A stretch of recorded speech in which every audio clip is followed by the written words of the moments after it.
बिस्मिल्लाहिर्रहमानिर्रहीम। नाज़िन असबाद से मैं हूं इकबाल इंजुआ। नाज़िन, बदकिस्मती से अगर आप आजकल के ताज़ा तीन हालात से वाकिफ़ हों तो पाकिस्तान के अंदर ऐसे लग रहा है कि चंद ताकतवर लोगों ने पूरे 25 करोड़ अवाम को एक ट्रक की बत्ती के पीछे लगाया हुआ है।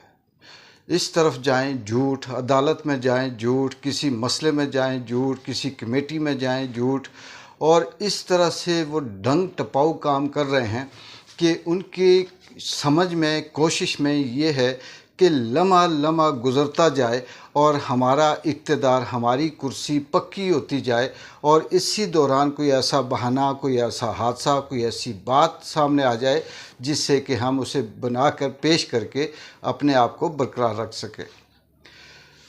हम अगर ये कहें कि पाकिस्तान इस वक्त ऐसे है कि जैसे कोई जानवर किसी गिद्धों के उस घेरे में आ जाए और एक गिद्ध उसे उस तरफ से खींचे, एक उसे इस तरफ से खींचे, कोई सर से खींचे, कोई धड़ से खींचे, कोई टांग से खींचे, और फिर उसका अंजाम ये हो कि वो गिद्धें उसे ना खुद खा सकें, ना बाकियों को खाने दें, और ना उस जानवर को ज़िंदा रहने दें।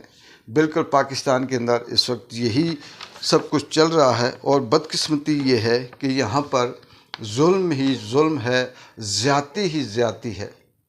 दूसरी मिसाल कि जैसे किसी चंगड़ को किसी परले दर्जे के गिरे हुए शख्स के पास कोई चीज़ हाथ लग जाए, जैसे उसे दौलत मिल जाए, उसे गाड़ी मिल जाए, उसे कोई और अच्छा सा ओहदा मिल जाए, तो वो फिर दुनिया में अपना जो उसका हल्का होता है उन्हें जीने नहीं देता, उनका नाक में दम कर देता है, किसी के साथ कुछ करता है, किसी के साथ कोई पंगा करता है, किसी को किसी तरह से तंग करता है, और वो ये समझता है कि ताकत सारी दुनिया की मेरे हाथ में आ गई।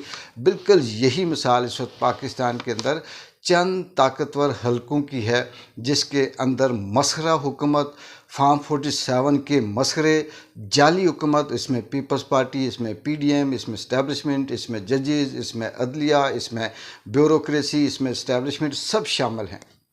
लेकिन कहीं से भी इंसाफ या हक और सच की उम्मीद नहीं है। बदकिस्मती है, अभी आप ये देखें, ये अहमद नूरानी की वालदा है, और वो अहमद नूरानी जो यहाँ से तंग होकर, जिसके लिए पाकिस्तान की सरजमीन तंग कर दी गई, सहाफ़ी था, वो यहाँ से बाहर गया, और बाहर से होकर भी वो अपनी जो तहकीकाती रिपोर्टिंग है, जो सच है, वो कर रहा है, और उसके बदले में उसके भाइयों को उठा लिया गया, अगवा किया गया, और आज तक अभी तक पता नहीं कि वो किधर हैं, कहाँ हैं। और उसकी वालदा हर हफ्ते, हर दूसरे, तीसरे, चौथे दिन अदालत में आती है, और जज भी बेबस हैं, उसे इंसाफ नहीं दिला सकते, और वो बूढ़ी माँ हिचकियाँ लेते हुए, रोती हुई अदालत से वापस आती है। ये मुल्क है कि इस मुल्क के अंदर क्या इंसाफ मिलेगा, किस तरह से होगा।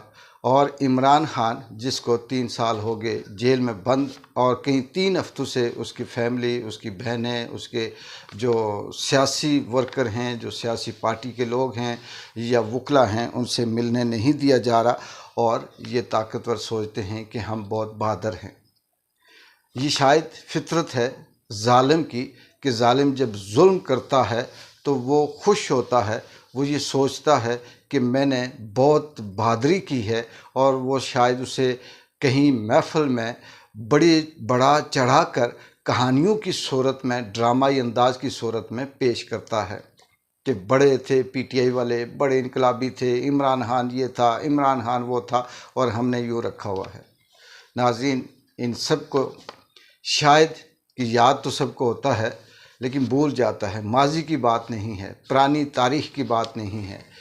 गुल्लू भट्ट जब मॉडल टाउन में वो गाड़ियां डंडे मारकर तोड़ रहा था, वो फुटेज भी आज मौजूद है। उस वक्त गुल्लू भट्ट ये समझता था कि मैं ही मैं हूँ, मेरे अलावा कोई नहीं है। फिर आज समझ आती है कि मॉडल टाउन में उन हमला ख़वातीन के मुंह में बंदूकें रख कर किसने गोलियां मारी। आज तक इंसाफ नहीं हुआ, आज तक कोई एफआईआर, कोई कुछ भी नहीं हुई, बस बराए नाम चल रहा है।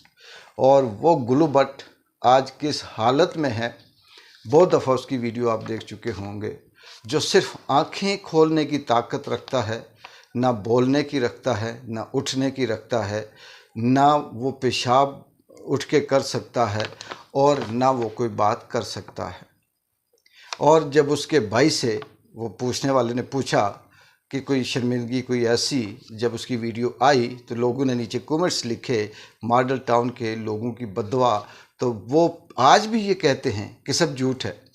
ऐसे लोग कहते हैं अस्तगफुरुल्लाह, तौबा करें, अल्लाह से डरें।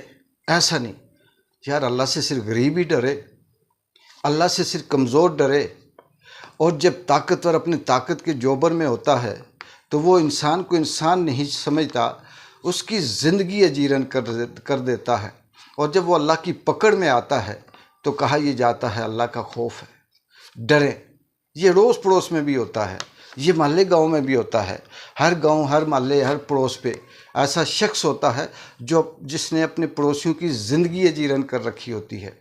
और जब वो मरने के करीब होता है, जब उसकी सांस नहीं निकलती, तो बड़े बड़े मौलवी इकट्ठे हो जाते हैं जो सारी ज़िंदगी अपने उस जो उनका नॉलेज होता है, जो उनका इल्म होता है, उसको कभी किसी तरफ ले जाते हैं, कभी किसी तरफ ले जाते हैं। अभी उस तरफ नहीं आऊँगा, बहुत से ऐसे सबूत हैं कि किस तरह से ये अपने आप को बदलते हैं। तो वो फिर ये बयान देते हैं कि अल्लाह माफ़ करने वालों को माफ़ कर देता है, फलां बड़ा है, सब ने मरना है, माफ़ कर दें। क्या जब वो ताकत में था तो उस वक्त इन ही लोगों को ये नहीं याद आता था, उसे कुरान और हदीस नहीं सुनाते थे?